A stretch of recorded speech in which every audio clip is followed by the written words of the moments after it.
How to fix an upside down camera on Android.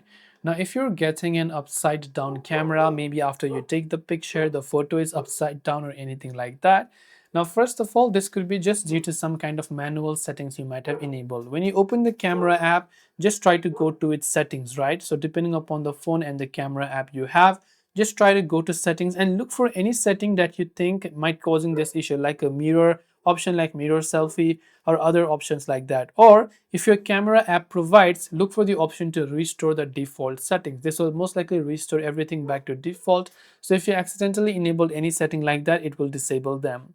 Second thing is you can simply long press the camera app icon, then tap on this I button to come to the app info page. From here, you can go to storage where you can clear the cache files and you can also clear the data. After that, you can simply open settings on your Android phone.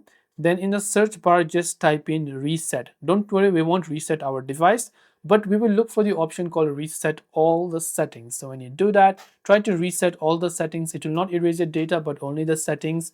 And after that, also try to restart your device to see if that helps you solve the problem. Then after that, your camera should pretty much be fine. And that's where you can fix an upside down camera on Android. Hope this video helped you out. If you have any questions, feel free to leave them down. Thanks for watching and see you soon in the next video.